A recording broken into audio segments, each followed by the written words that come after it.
you're listening to this podcast and you think, that is me. I look at a job description or a job advert and I think, I'm just not up to the grade. What's the harm in applying? They can only say no. From Marine Society, Britain's oldest maritime charity, this is the Coming Ashore podcast, bringing you insights and anecdotes from maritime professionals into the world of shipping, aimed at helping seafarers to come ashore or those looking for guidance after already making the transition shoreside. Coming Ashore is a mentor programme delivered in association with Maritime London, the ITF Seafarers Trust and Nautilus International. It looks to help seafarers secure employment in shoreside roles across the maritime industry. And now, let's get straight into today's podcast.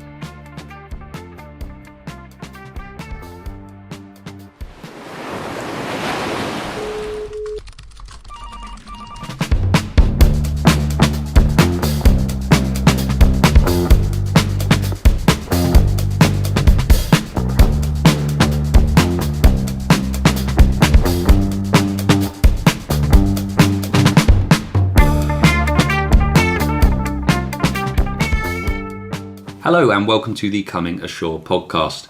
Each episode we look to learn a little bit more about the maritime industry and the people who keep it running.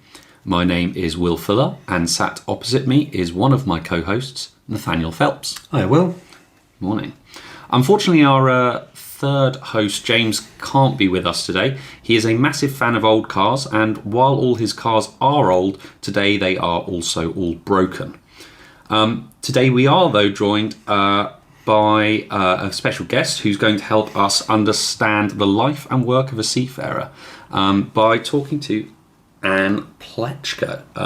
She is a fifth generation seafarer, a business owner, surveyor, DPA and has over 20 years of experience in the industry. Anne, welcome. Thank you very much. Pleased to be here. It's great to have you. So let's get started. If you could visit any lighthouse in the world, which one would it be and why? Now, there is a question which will probably also challenge my knowledge of lighthouses. It's quite a toss-up, this one, because part of me is thinking that there are some amazing lighthouses around the coast of Ireland, and I know there was a series about them which I've still not watched and I want to, so part of me is saying one of those, but I can't actually get away from the fact that I got married in Cape Town in South Africa and my wedding photos were done in the shadow of a lighthouse down on the coast on one of the bays outside Cape Town called Kommetjie. So seeing as I have a picture of this lighthouse in my living room, I've never been up that lighthouse. All I did was flaunt around a wedding dress underneath it for a time. I would quite like to actually visit that lighthouse one day. That'd be awesome. I'll be honest, I was slightly worried about that question when we said about it because I was thinking, how much do people know about lighthouses? But that was probably a better answer than I ever could have expected. I have to admit, I did have a bit of a panic moment when you said lighthouses, and I'm thinking, I'm a mariner, I should know the name of lighthouses, and maybe I don't. And I would not have. So well I think done. Malin Head for some reason. Then I was thinking, I'm sure they've got a lighthouse, but if they haven't, then it's just embarrassing. And I can't really say the Needles because that's just. So yeah, that was a good icebreaker. You got me panicking early. Well done. Yeah, thank you. I hope you're a little bit more settled now. Right. Okay. So we'll go into the actual questions now. How did you get into the maritime industry? Well, I'll admit it was actually something I always wanted to do. My father had been a seafarer. He'd come ashore not long before I was born, so he was never an active seafarer during my lifetime, but it was very present in the house, the pictures of his ships up. His father had been both in the Merchant Navy and Royal Navy. In both services, he started in the Merchant Navy and then very quickly switched over to the Royal Navy at the outbreak of World War II. And got an OBE actually for his services to the Royal Navy. So seafaring was just ever present, and I don't remember a time where I wanted to do anything else. We used to travel across to France a lot on the cross-channel ferries, and that obviously shaped me as well. And I remember being about 3 or 4 and saying I want to be the captain of a ferry when I grow up.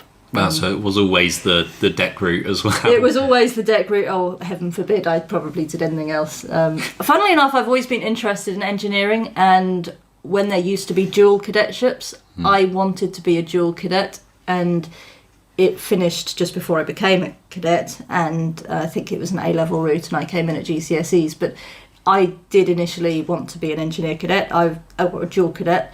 I did do a AEC engineering certificate a few years ago to try and satiate some of that need. I want to do the AEC2 top-up actually this year. So there's a little bit of engineering in me, and I'm doing a Master of Engineering at the moment. So I guess I'm deck, but a little bit polluted. Yeah. Not sure how I feel about. No. I'm not sure how I feel about it, to be honest. So the question then: did you ever manage to become a captain on a ferry? I never became a captain of a ferry. I was night chief officer on Dover ferries at the age of 19. Actually, I think I wasn't even 20 when I started being night mate. So that's the closest I got on ferries.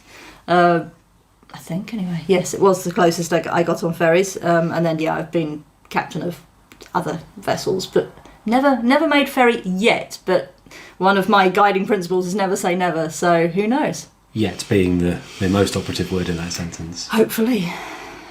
So you came in straight after GCSEs. How did you find that? I came in. I applied for cadetships just before my GCSE mocks, and I think even then it was a more unusual route. There were quite a few of us that started at 16 after GCSEs, but there were more and more people starting after A-levels. But I knew I didn't want to wait and do my A-levels because I knew the career I wanted. The training programme was going to be the same. And I knew that I was going to get qualified at the age of 19 with, back then it was an NVQ and an HND. And a professional ticket, so I didn't see the value of waiting 2 more years to do A-levels, even though I could have done, and I got good GCSE results. My heart was set on going to sea. So now I look back at it and I think, 16 was quite young. I look at 16-year-olds now and I think they're children. Did I go to sea as a kid? And I guess I did, but at the time it didn't seem like that. It was me following the career path I'd always wanted to do. And enrolling in tertiary study at 16, instead of doing A-levels, I was doing an NVQ. It seemed perfectly normal, and partly still does, if I'm honest. Yeah, well, I think if you've been thinking about it since you're about 3 or 4 years old, it doesn't feel... It's natural for it not to feel different, I suppose. And I'm actually a big supporter in us trying to have pathways still for people like me. I was going to say kids like me. People like me who know what they want to do. And it may be now, with the advent of MLC, it's quite difficult to have cadets doing their sea time before they're 18. And I do appreciate the world's changed a little bit with that. However, we've seen pre-cadetship start up, but also I can see merit in 17-year-olds starting, and that we're not needing A-levels exactly as a minimum requirement, and having some non-degree routes, because there are some very keen people out there that for various reasons aren't going to do post-16 education in the conventional sense, that can make excellent seafarers. And ultimately we want to attract a diverse talent pool of good seafarers. So I'm still quite a big proponent, even though I think, wow, I was young at 16. I still want to try and attract people like I was. Absolutely. And I think that the HNC HND route is fantastic, because as well as attracting people like yourself who know that they want to do it straight from GCSEs, it gives people an opportunity who maybe they go off and try something else first and they're not sure about it, but they don't have they haven't gone on through higher education to then join onto a degree route or a foundation degree route. It still gives them that option to make the change later in life. I think we get some really fantastic officers through that. I think we do. I think if you look at just some of the broad scope of some of the really good cadets we've seen in the last decade or so, even if you look at who's won Officer Trainee of the Year award. It's not monopolised by just a degree route or people that have had seafaring in their backgrounds. There's such a diverse range of cadets that have won that award. And there's a little plug here because one of my mentees, who's now a third officer, has just won Cadet of the Year award. Congratulations. And she was an HNC route, and then she topped up after completing her oral. She topped up to HND. But she was an HNC route, and she was the best officer trainee in the UK last year. So it just proves to me that we have a diverse talent pool, and we need diverse ways for seafarers, and that's through from ratings apprenticeships through to officer training and other routes. There's all sorts of unconventional routes that can produce excellent seafarers. So with your background and your very obvious passion for seafaring, in fact, just in general, and knowing what you wanted to do, would you say that's one of the biggest challenges facing the industry at the moment in terms of getting that diverse talent pool? Is that entry route is moving a little bit more to the right in people's age, and we're looking, more and more people are keen to get a degree out of whatever element of higher education they go. That's clearly a challenge. What other challenges do you see to broadening that diversity? I think I agree that we do have this challenge where we've seen this creep over the years. My father's day, I think he started at 14. So we have seen it drastically change over the years, pretty much during my lifetime. That said, there are some excellent cadets that have started in their 30s and 40s, and indeed experience ratings that in their 40s and 50s have decided to go get their officer certificates. So I think that we need to honour that diversity with having as many routes as possible.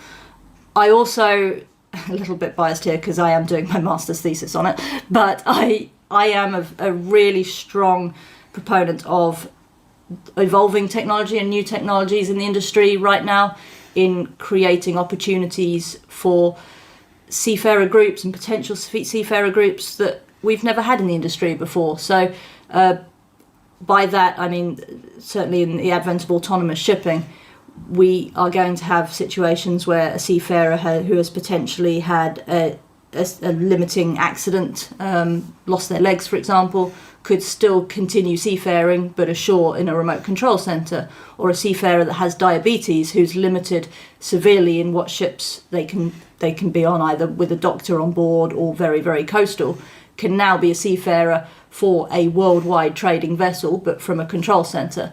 So I'm really keen on exploring how new technologies can open up that talent pool, not just for new entrants coming in, but also the seafarers we already have. For example, women that want to start a family, they can go through the various trimesters of pregnancy and breastfeeding and still be a seafarer by being in a shore control centre. So I think we have a real opportunity, the way the industry is going at the moment with evolving technology, if we harness diversity and put that central to that.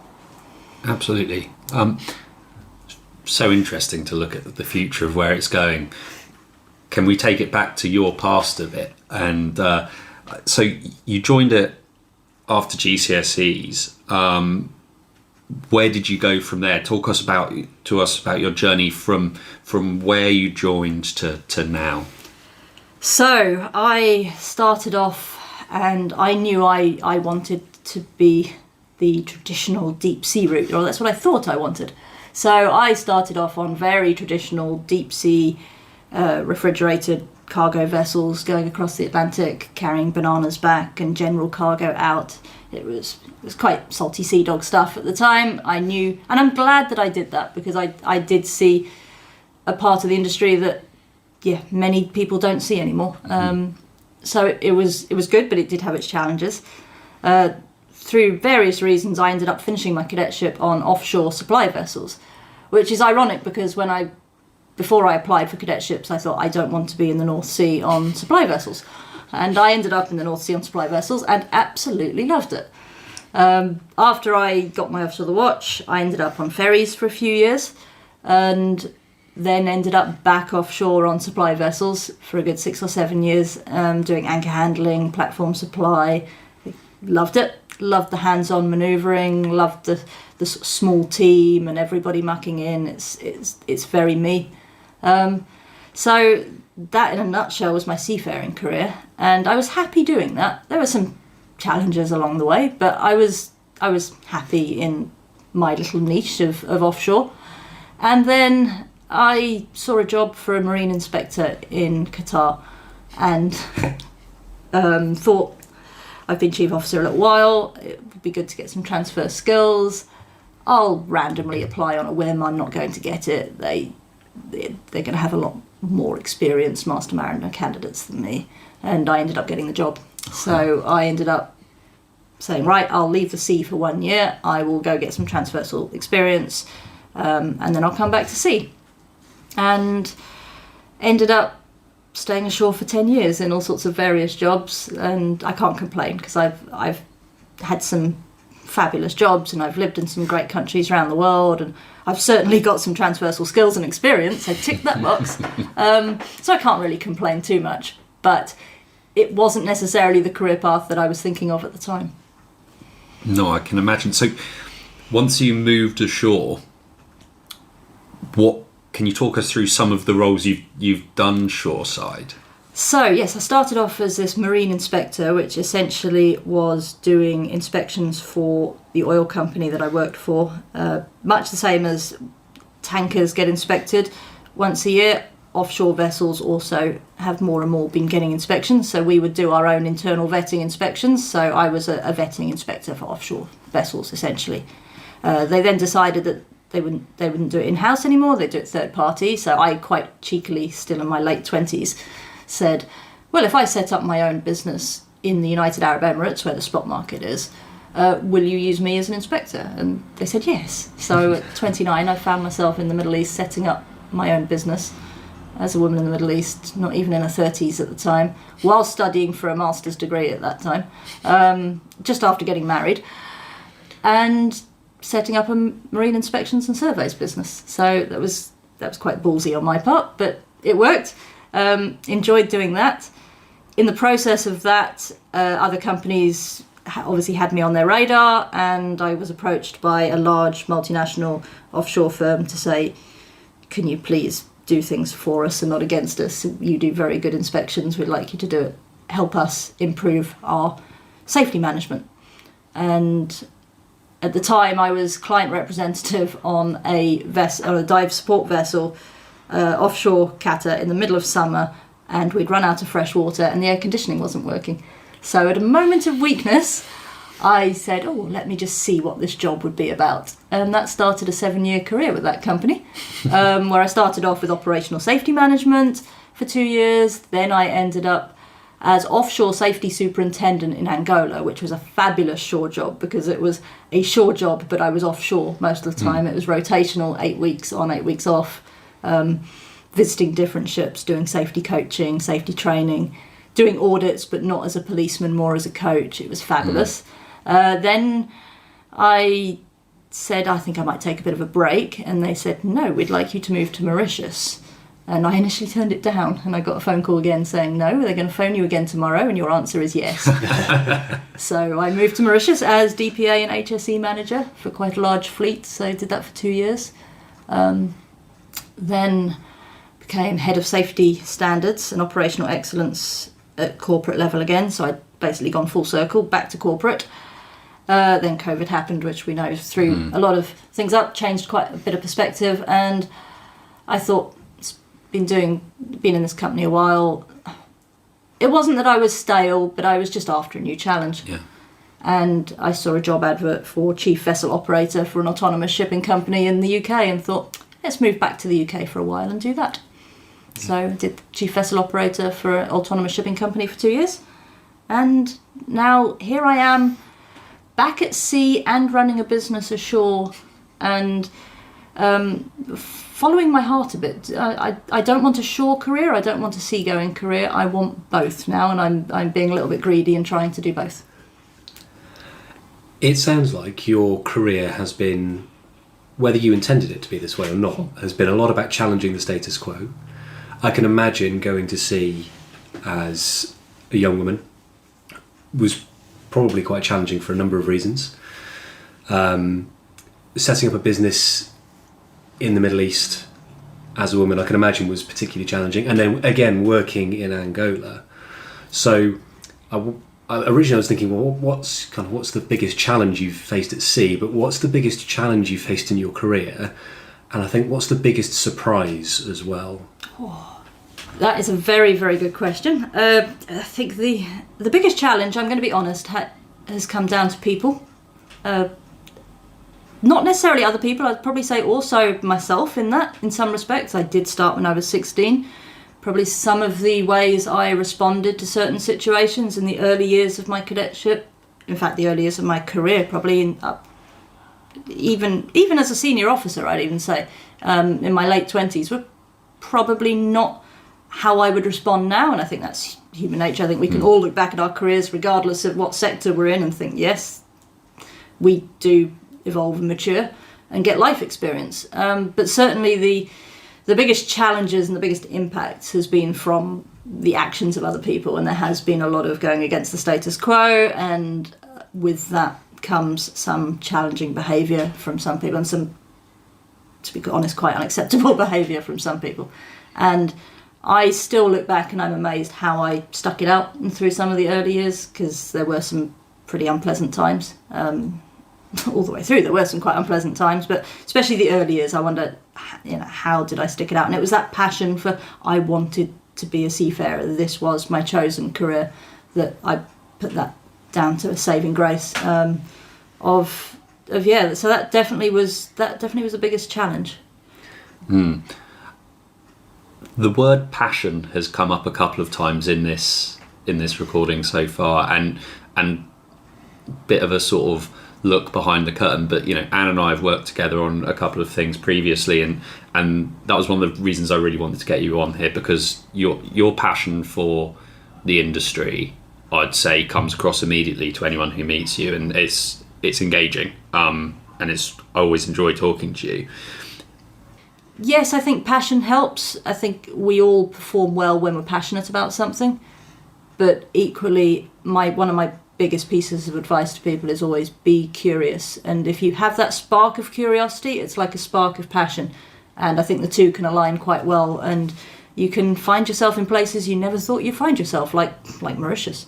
Yeah. If you'd have ever asked me if I'd be working in a shore job in Mauritius, I'd have thought you were daft, and I had 2 years working as DPA in Mauritius, so that is purely on curiosity more than anything else.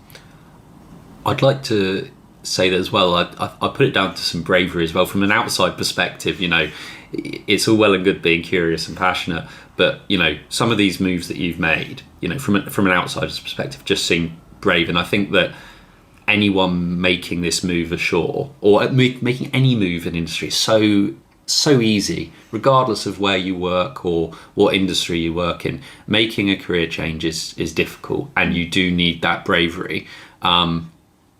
You can see the amount that you've put into it, but I'd say that anyone who's looking to move ashore, looking to move within the industry, that's a big thing. You've got to be brave. If you're not happy in what you're doing, you've got to be brave about it. I've always struggled with self-confidence. I always will, and I will always see a job advert and think, 10 people are going to get that job before me. I don't meet the requirements. There's no point applying. All these things go through my head pretty much on a weekly basis. Even now, I have this thing called LinkedInitis, my husband calls it, where I look at LinkedIn and I see the jobs that everybody else has and think they're all far better than me. And that could have limited my career massively. And I'm amazed it hasn't, to be fair. But it's somehow I don't know where from. Maybe it's because I've had to be brave my whole career at sea when things have gone really horribly wrong sometimes, and I've been stuck on the ship when horrible things have been happening, and you have to dig deep into some pot of bravery somewhere.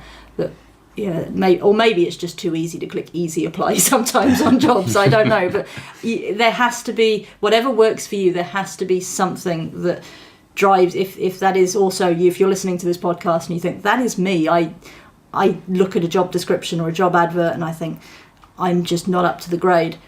What's the harm in applying? They can only say no, and we all know people that are in jobs that haven't met every requirement of the job description, but the people interviewing them have seen that passion, that spark, that curiosity, that potential. So I would always say, don't rule yourself out of any sector, any branch of a career change, and just go for it. Really good advice. During that advice, you were talking about digging deep and, at sea and learning sort of that bravery within yourself and going for it.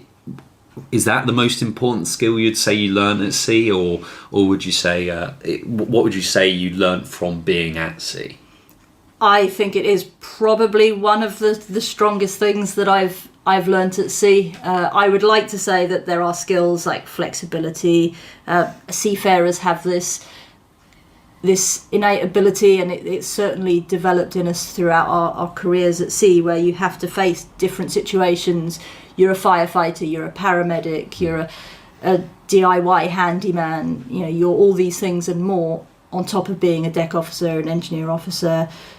Whatever role you have at sea, you can have 4 or 5 other roles. Even as an ordinary seaman or as a catering rating, you will have master list duties. So we're very used to being flexible and adaptable, and I think that to me is one of the real assets. If you're a shore manager listening to this, maybe even another sector, thinking, why should I hire a seafarer? You will struggle to find many people more flexible and adaptable than seafarers, because these are people that have been in a steel can floating around having to fix and solve any problem that comes their way, and there aren't very many people in the world that do jobs like that anymore. So to me, it's the flexibility, but it's also that digging deep and facing difficult situations. Again, because I was on a steel can in the middle of the water and I had to.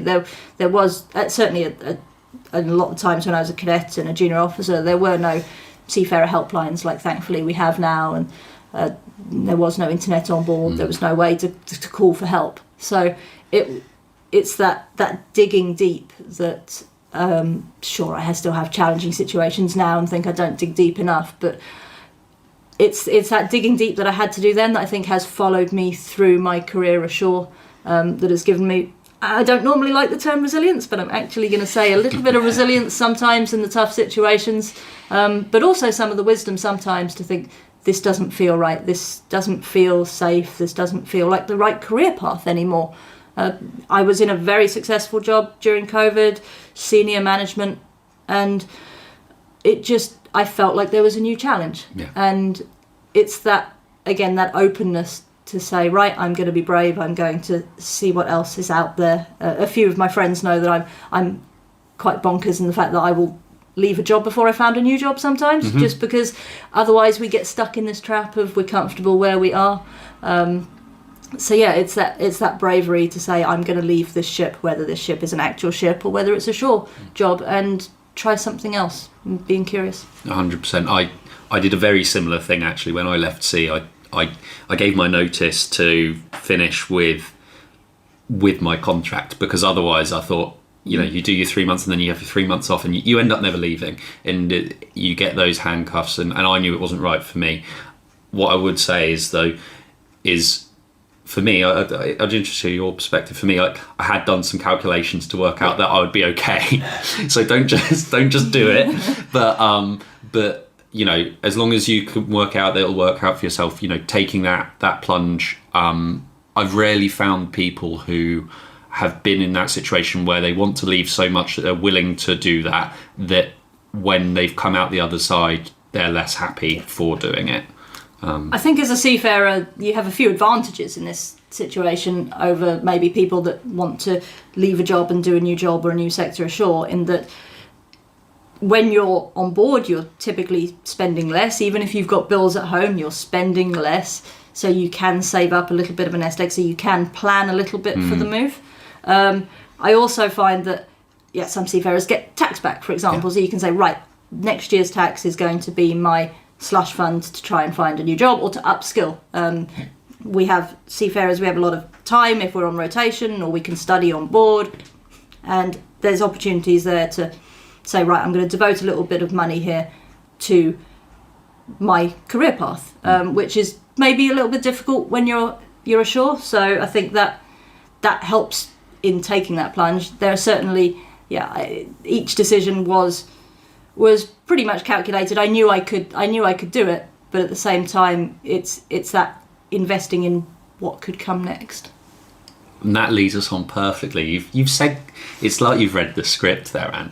Not that there's a script. Not that there is a script. But I was going to ask you about where do you see your seafaring career take? Well, not necessarily your seafaring career.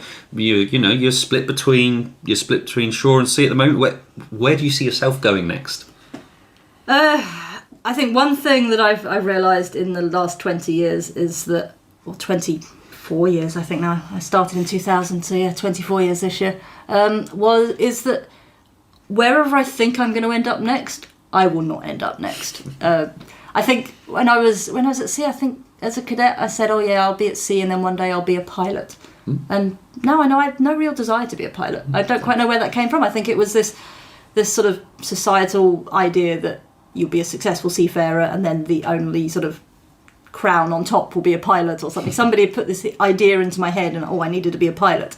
But I know that's not where I want to go. So now having said that on a podcast, you'll probably find I end up as a pilot next year. Because wherever I think I'm not going to end up, I tend to end up.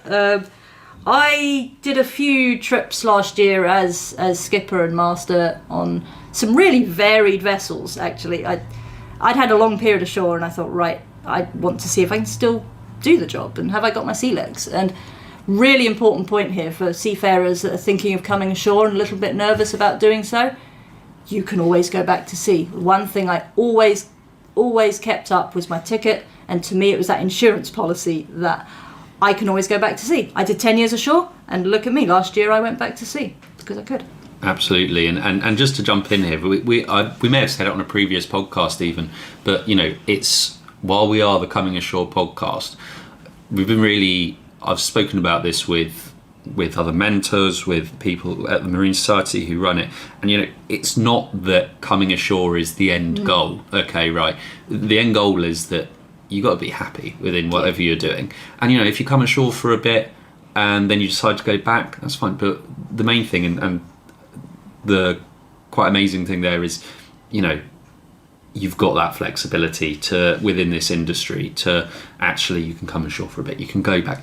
The main thing is that you do what's right for you. Yeah, and certainly, I'd had 10 years in mainly office jobs, apart from this offshore superintendency for 2 years, and I was nervous. Could I still be at sea? Did I still know the coal regs? And actually, I've been doing some tutoring lately as well to try and make sure that I do still know what I used to know, because I hate the idea of skills fade. So, and I just thought, I'm worried. Am I no longer a seafarer? And being a seafarer is so much part of my identity. I'd started to get this complex that maybe I wasn't. And I went back on. So the first ship I went on was SDPO last summer, and first watch it was like I'd never been away for 10 or 11 years. I just fit right back in, and I took the vessel alongside in Germany, or I took her off the berth, one of the two, and I was really nervous. It was the first ship handling I'd done in a long, long time. And it was like I'd never been away. And then after that, I ended up as skipper of a 7-metre boat in Germany. They needed Master Unlimited for a 7-metre boat, and for 6 weeks. And it was one of the most fun jobs I've ever had in the industry.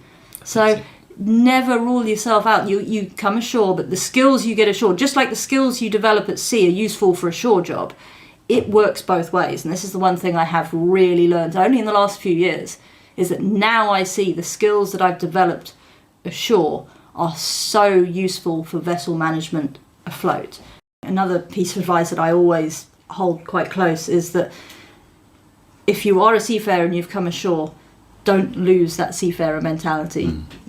There's a lot of mariners that I know that have come ashore that then I wonder, have they ever been to sea, because they seem to change. And I just think that it's really important that we all understand each other. We've all been through similar training, similar experiences, but some of the skills that I developed ashore, I've found in the last sort of 6 months or a year, have really helped me afloat, and the sort of leadership and management, but also the change of perspective to understand the stresses ashore, how certain decisions are made, where sometimes on the ship you can be quite blinkered or you don't see the full picture.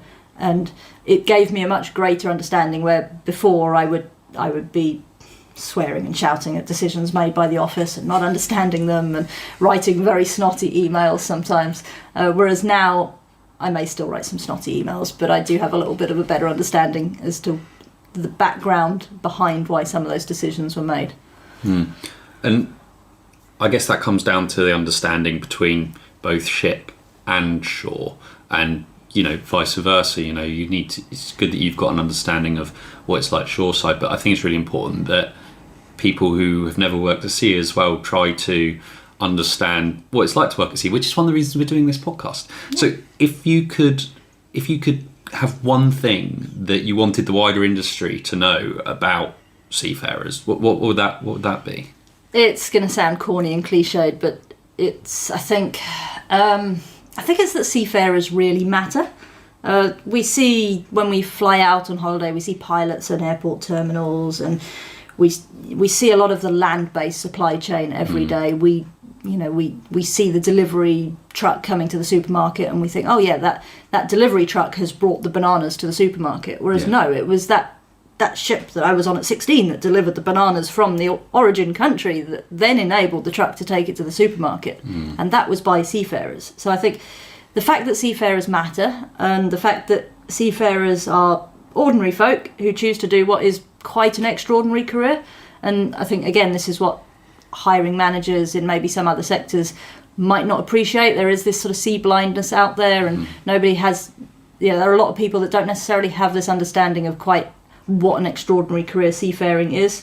The fact that it's a profession that has existed for millennia, and we have men and women, we have youngsters, we have people in their 60s and 70s still actively seafaring, and this is what makes the world go round. And we're seeing it at the moment with geopolitical situation. We've seen it with the Suez Canal a few years ago, but then it seems to drop off. So I think the one thing that I really would want the wider industry, and certainly the general public, to know is that curiosity that I was saying that seafarers should have if they're thinking about coming ashore is the same curiosity that the wider public I'd like to have of, what is it the seafarers do apart from drive the ship? The fact that there's this huge medical chest on board that somebody's responsible for, that you can be giving IV to a person with, you have to put out fires with real firefighting equipment, whatever it may be, understanding the sheer breadth of experiences that seafarers have. I think that's a really nice note to leave it on, so thank you, Anne. And unfortunately, that is all the time we have today. So I'd just like to say thank you for joining us, Anne. It's been an absolute pleasure talking to you. Thanks very much for having me. It's been a fun podcast. I've enjoyed this one. Good, I'm glad. And thank you to everyone who is listening today from all of us at the Coming Ashore podcast. We hope you've enjoyed this episode as much as we've enjoyed recording it, and we hope that you will join us for the next one. Thank you for listening. Please don't forget to subscribe or follow us on YouTube and Spotify to get notified on all things related to the podcast. For more information, email comingashore@ms-sc.org or visit marine-society.org/coming-ashore.